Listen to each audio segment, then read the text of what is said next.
Majelis Wakil Cabang Nahdlatul Ulama Balikpapan Tengah mempersembahkan Majelis Wakil Cabang Nahdlatul Ulama Balikpapan Tengah mempersembahkan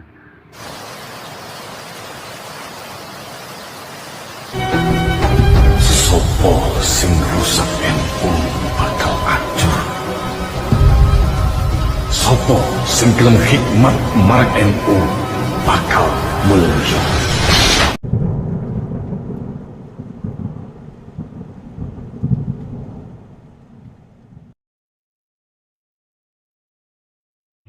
Sallu ala Nabi Muhammad.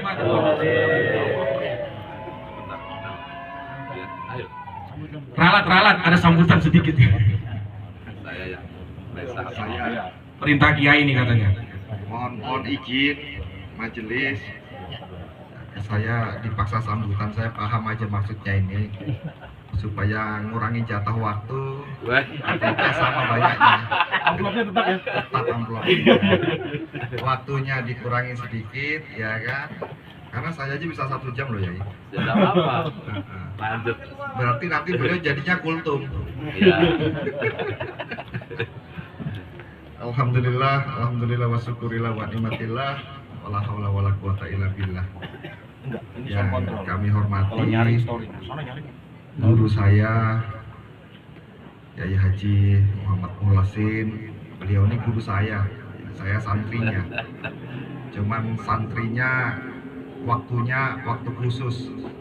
Jadi kalau saya dipanggil itu dari jam 8 malam sampai jam 4, jam 3 biasanya saya baru disuruh pulang.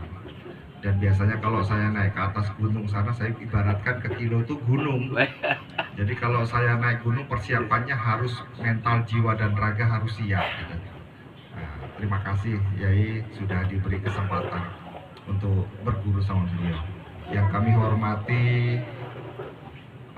orang-orang tua saya, ini ada abah saya Kiai Jumairi.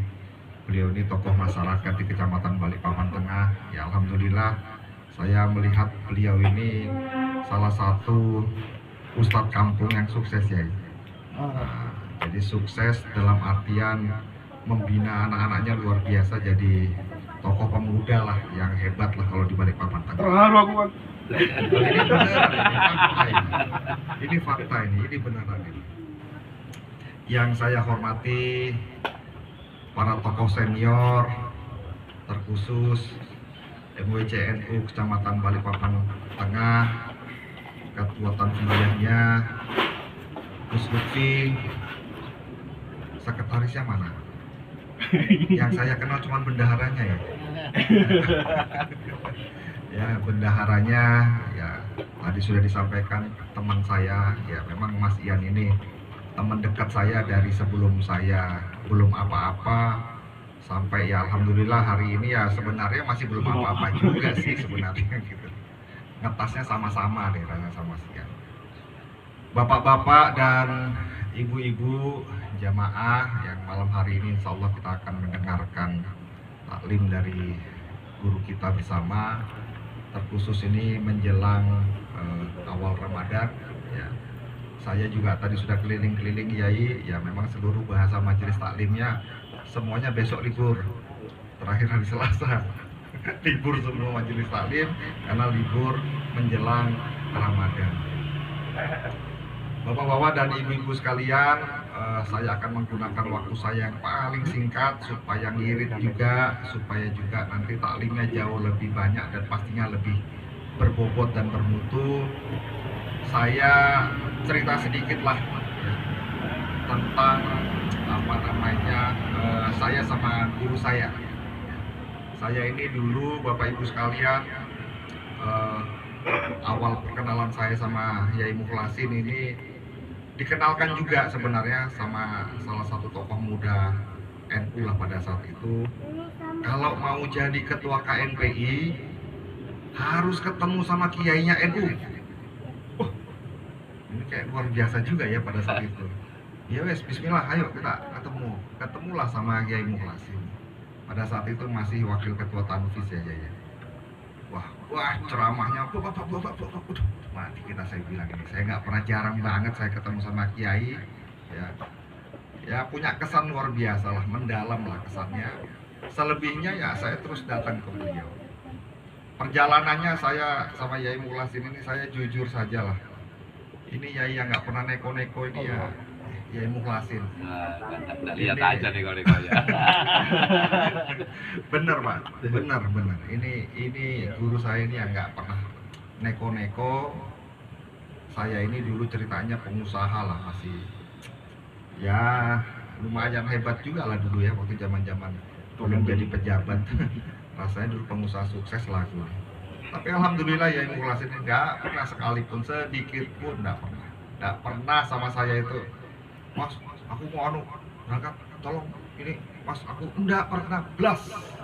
Orang ngerti. Saya bingung karena biasanya nggak begitu. Biasanya kalau sudah sama ketemu ya pastilah, tapi beliau ini luar biasa, mandiri sekali. Saya banyak belajar sama beliau, kesininya secara politik pun juga beliau nggak pernah syahwat politiknya itu nggak pernah ada. Saya bingung juga ya, tokoh-tokoh politik datang ke rumahnya beliau, ya beliau biasa-biasa aja, nggak kayak kita kebingungan.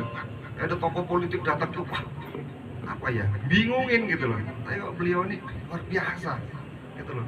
Sampai pada akhirnya kadang-kadang saya tuh geli-geli sendiri, saya ketawa sendiri. Kalau ada tokoh politik hebat itu, padahal lebih tua, cium tangan juga. Masya Allah, saya bilang, ini jangan-jangan setengah wali nih. Ada wali murid. Ya ini beliau lah, saya ya insya Allah lah saya banyak belajar dari beliau. Sampai hari ini juga segala sesuatunya kalau kita bicara pagar-pagar nasihat-nasihat untuk saya sebagai anggota dewan, ya beliau ini yang nggak akan pernah capek dan nggak akan pernah ini. Orang tua saya pesan harus banyak-banyak dekat sama orang alim. Yang alhamdulillah saya lebih banyak dekat Yai Mukhlasin. Saya mudah-mudahan Yai Mukhlasin ini cuman kalahin aja kan ya. Kurang lebih Gus Baha lah. Masya Allah. Ya, tapi level kilo lah. Level kilo. Benar. Beliau ini tawaduknya luar biasa. Terima kasih lah Yai, saya banyak berguru sama beliau. Dan beliau sekarang hari ini sudah pensiun jadi ketua NU. Ya alhamdulillah, lebih banyak rasanya waktu saya nanti banyak belajar sama beliau, dan juga lah adik-adik saya ini seperti Gus Lutfi. Ya saya yakinkan banyak-banyak belajar sama beliau. Siap. Ya, beliau ini betul-betul syahwat nggak ada ya. Kadang-kadang bingung saya. Yai ketua MUI enggak. Yai ketua Basnas enggak mau aku deh. Yai jadi masjid itu? Demi. Iya, lain masjid itu Islamik. Enggak, aku enggak mau yang gitu-gitu. Aku mau ngajar ngaji aja. Ini Yai Mukhlasin. Ini pengakuan insyaallah objektif lah yang saya rasakan, saya dengar dari beliau. Mudah-mudahan saya selalu Yai. Amin. Ya Allah. Mungkin itu Yai ya. Berapa menit sudah ya? 7. Oh, Pas kultum sudah. Cukup sudah. Amplopnya jangan Mungkin lupa ya. itu, terima kasih. Wallahul muwaffiq ila aqwamit thoriq. Assalamualaikum warahmatullahi wabarakatuh. Waalaikumsalam warahmatullahi wabarakatuh. Bismillah. Assalamualaikum warahmatullahi wabarakatuh. Bismillah, alhamdulillah, assalatu wassalamu ala rasulillah Muhammad ibni Abdillah, amma ba'd. Hadratal muhtaramin, para alim dan ulama, para asatid, wabil khusus Rois Suriah Majelis Wakil Cabang Nahdlatul Ulama Kecamatan Balikpapan Tengah beserta seluruh jajarannya yang saya hormati, akhina Guru Dumeiri yang saya hormati, tentu juga putra beliau selaku Ketua MBC NU Balikpapan Tengah beserta seluruh jajarannya, ibu-ibu muslimat fatayat yang hadir, dan Sohibul Bed Bendahara MBC NU Balikpapan Tengah, tentu yang saya cintai, saya hormati saudara saya, juragan saya, Mas Haji Andi Arif Agung. Beliau itu kemarin menjadi bendahara PCNU. Jadi ini sama-sama pensiunnya untuk di PCNU-nya. Alhamdulillah, tentu kita semua bersyukur malam hari ini menjelang beberapa hari bulan suci Ramadan, Majelis Wakil Cabang Nahdlatul Ulama Kecamatan Balikpapan Tengah mengadakan kegiatan Khaul Jamak kalau nggak salah ya, yang tentu sebagaimana tadi disampaikan oleh Ustadz Lutfi, ini bagian dari tradisi yang turun-temurun, yang kalau boleh dikatakan sesungguhnya ini bagian daripada syariat Rasulullah SAW. Dulu Rasulullah ini yang seringkali ditanya sama orang yang tidak seneng khaul atau tahlil. Mereka bertanya, apa ada dalilnya? Sebenarnya saya itu jarang dalil, tapi bukan berarti saya nggak bisa dalil loh. Saya ini kiai ya kan, masa nggak bisa dalil. Cuma di tradisi di NU itu malah kiainya jarang dalil, saking karena sudah sangat hafal dalilnya. Jadi kalau bapak-bapak tanya dalilnya khaul atau tahlil, yasin, itu jelas.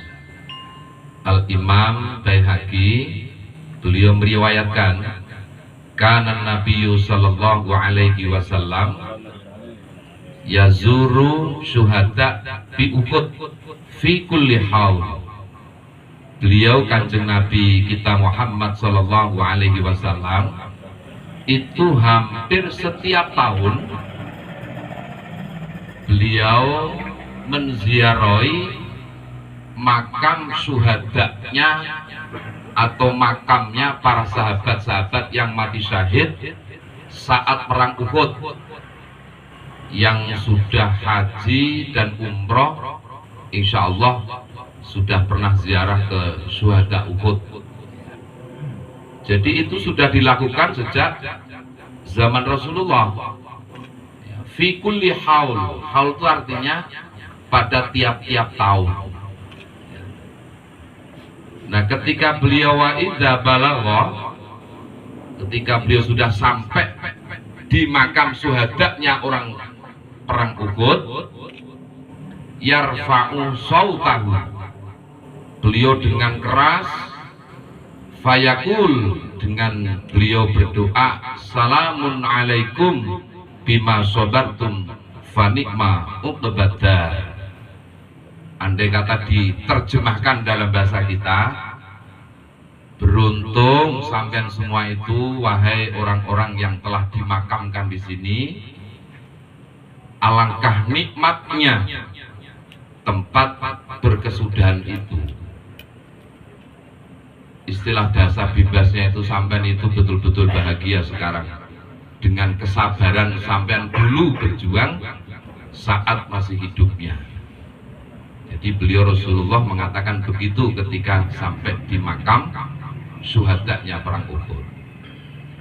Nah, tradisi ini kemudian diteruskan summa Abu Bakrin. Lantas Abu Bakar juga meneruskan kulla haul, tiap-tiap tahun. Yaf'alu mithla dzalik, melakukan seperti apa yang dilakukan oleh Rasulullah sallallahu alaihi wasallam. Jadi mengikuti jejaknya Rasulullah.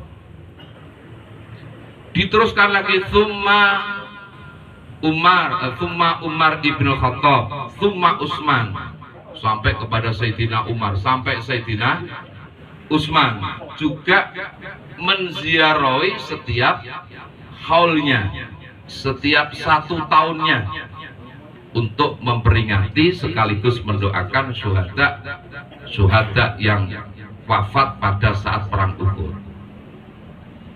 Bukan itu saja, wakanat Fatimah, radhiyallahu anha, sampai juga Sayyidatuna Fatimah itu taktihi wa tad'u.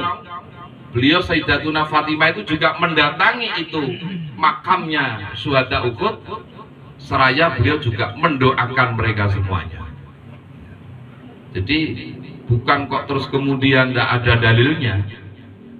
Jadi yakin saja panjenengan semua apa yang diamalkan, yang dilakukan, yang kemudian menjadi tradisi turun-temurun hingga sampai hari ini dijaga, dilestarikan oleh Nahdlatul Ulama, itu hakikatnya semuanya bersumber baik kepada Al-Quran ataupun Sunnah Rasulullah Sallallahu Alaihi Wasallam, bahkan diteruskan oleh para khulafa ur-rasyidin, tabi dan seterusnya sampai kepada ulama-ulama kita semuanya. Dan entah itu yasin, tahlil, istighosah, zikir, juga di situ dihidangkan hidangan dengan niat disodakohkan atas nama almarhum almarhumah yang telah berulang rahmatullah. Lah apa nyampe itu? Lu nyampe. Ada hadis sahih dalam kitab Riyadhus Shalihin, agak panjang itu hadisnya. Saya memang sengaja nggak tak hafalkan ya. Takutnya nggak sesuai dengan amplopnya ya kan. Nanti tiba tak hafalkan. Ini gara-gara Ustadz Lutfi ngomong amplop aja ya kan. Nggak sesuai dengan yang disampaikan Mas Adi Agung ya kan. Katanya kiai sederhana kok ngomongan amplop ya. Nah, jadi di Riyadhus Shalihin itu diceritakan begini. Ada seorang sahabat menghadap Rasulullah, ya Rasul, ada apa? Ibu saya itu sudah meninggal dunia. Terus, apakah kalau saya melakukan amal kebaikan itu akan sampai kepada almarhumah ibu saya? Oh ya, sampai, kata Rasulullah. Kalau begitu ya Rasulullah, saya ini punya kebun kurma. Yang nama kebun kurma itu, mohon maaf, namanya pesantren yang di Gunung Buntut, Bairuha. Nah, jadi semuanya ya kan, sudah titip di masjid, tolong Pak nanti diumumkan di masjid, infaknya 200, pahalanya untuk almarhum A, almarhum B, almarhum C, sampai 10 orang. Infaknya cuma 200. Ayo ngetek-ngetek waktu lagi. Sudahlah, walau gak disebutkan itu pasti nyampe. Ya, pahalanya pasti nyampe. Karena itu pernah dilakukan di zaman Rasulullah Sallallahu Alaihi Wasallam. Itu yang pertama. Jadi ada manfaat. Yang kedua, ada di zaman Rasulullah. Beliau Rasulullah dengan bersama para sahabat entah mau satu kepergian kemana. Assalamualaikum Ustaz. Barakallah, masya Allah. Begitu sampai lewat pemakaman, beliau berhenti sejenak. Tapi tiba-tiba wajah Rasulullah itu langsung pucat. Beliau pucat. Assalamualaikum. Waalaikumsalam. Masya Allah. Mudah-mudahan sehat ya. Mereka paling dokumentasi. Sahabat itu heran. Padahal tidak ada seorang laki-laki yang punya keberanian seperti keberanian Rasulullah. Kok tiba-tiba nggak ada angin? Padang bulan, padang kaya rino, kaya rino.